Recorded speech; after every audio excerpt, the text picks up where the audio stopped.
Hi everyone, Kat Ogar of Infinite Health and Wellness. And I wanted to share a little part of my story with you because I think that I'm probably not the only one that's ever gone through something like this. And I know that growing up I was probably a really anxious child. And the reason for that is that my Uncle Bud, who I adore, my mom's older brother, recently told me that when I was a child and he took my cousin Dawn and I were about a year apart to the public garden, he and his wife, my Aunt Janice, to probably just walk around and hang out. And apparently all the pigeons came flocking around us. I don't know if they were feeding them or that's what pigeons do. And my cousin Dawn was in her glory. She is like the Dr. Dolittle of animals. If you know her, you know she's got the biggest heart, especially when it comes to animals, people too, but she's an animal lover. So these birds are probably flocking to her because they know she's got that gift. And I love animals too, but apparently at the age of maybe a toddler, 2, 3, 4, not loving these birds. And so I started screaming like someone's murdering me.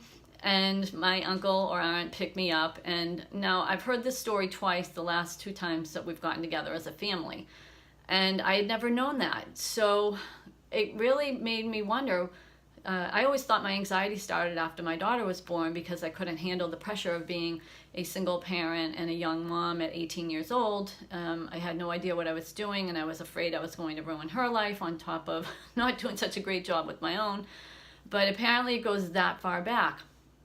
And if I'm really thinking about it through too, I remember another incident where in grade school, maybe 5th grade, there was this big gal, and she was a bully. And back then, nobody talked about bullies. Nobody really recognized them. Nobody spoke up against them. I know I didn't. I was small.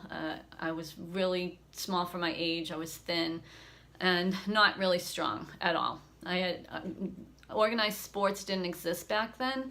So even if they did, I probably wouldn't have done them. If someone had given me a book and said, here, go sit on the couch and read, I'd say, sign me up. But at any rate, this gal, we were in the girls' lavatory, and I was using the bathroom, and, there's a number of stalls in a row. And when I went to go out, I could not open the door. So this girl was holding the door, and she's on the other side laughing. And I'm panicking. I'm literally panicking. And it's so funny because even thinking about it right now, even though, what was that? Like over, almost 50 years ago. Well, actually older than that. I was probably like 11. So, 35, 40 years ago. And so I was panicking and scared and trying to get out. And she's laughing and making fun of me. And so my journey begins, apparently, like things like that. You're untrusting of the things in the natural world, you're untrusting of things in the human world. And so by the time I was 18 years old and I had my daughter, I think that anxiety and panic was already well ingrained in me. And as a result, I was trying my hardest to take care of her, to be a good mom. I had no idea how to be a mom. I didn't even know how to be a teenager. And I remember having my first panic attack. And it was shortly after she was born. And it had nothing to do with her. She was wonderful. She was an amazing baby. Hardly ever, never a problem, quite honestly.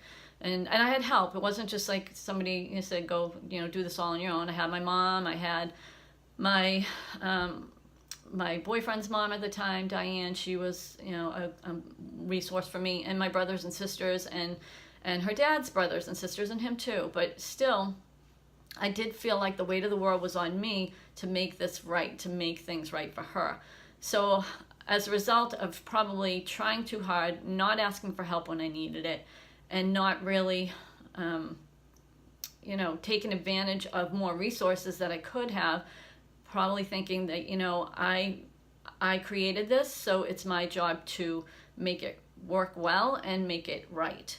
And so I just started, that's too much pressure on anyone, never mind an 18 or 19-year-old.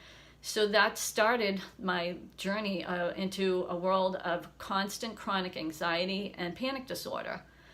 And unfortunately, the medical system back then, and maybe even now, wasn't well equipped to handle something like that. When I went into my doctor, and this probably happens to a lot of you out there, maybe not necessarily for anxiety or panic, but you don't feel right, you don't feel well, and you go to the doctor and they basically say there's nothing wrong with you. The blood tests are fine, your pulse is fine, your blood pressure is fine, everything's fine. Well, everything's not fine, and it's really hurtful to not be heard, to not know that your problem matters to someone other than yourself. And so I just wanted to share this with you. I know it's emotional for me. I don't know if it's emotional for you to kind of relive something in your life that has been, holding you back. But I just wanted you to know, if you feel like this, you're not alone. We are constantly told that there's nothing wrong with us, when in our deepest core, we know there's something wrong with us. There absolutely is something wrong with us. And what I want to do is to share my journey with you periodically through Facebook or YouTube, wherever. If you see me, ask me, because I don't think we should suffer alone. I don't think we should suffer at all, but there is suffering in the world, and there are going to be times when we're struggling. And if that's going to happen, then we need each other. We need to stop keeping these secrets, these dirty little secrets that we feel ashamed to share, because it makes us not look strong. And as women, I think we really value that strength, and I'm not saying there's anything wrong with that. I know it probably gets us a lot of the things in our life that we desire, but sometimes that strength can work against us. So I'm sharing this with you because I want you to know my life isn't always perfect. I still deal with anxiety, I still deal with panic disorder, but I have tools now. And so that's what's made all the difference. And I have people that I surround myself with to help me, mentors, really good medical staff, holistic therapists, all of those folks. Those are my team, and I want to be part of your team. If I can help you in any way to break through some of these barriers that have been holding you back, I hope that you'll let me know, because we're all in this together. Let's be loving and nurturing and caring to each other, so that we can feel better and help others feel better and make the world a better place. Thanks so much for checking in. I appreciate your listening, and stay tuned. I've got plenty of content, some of my struggles and a lot of my successes that I'll be sharing with you along the way. Thanks, everyone. Have a wonderful day.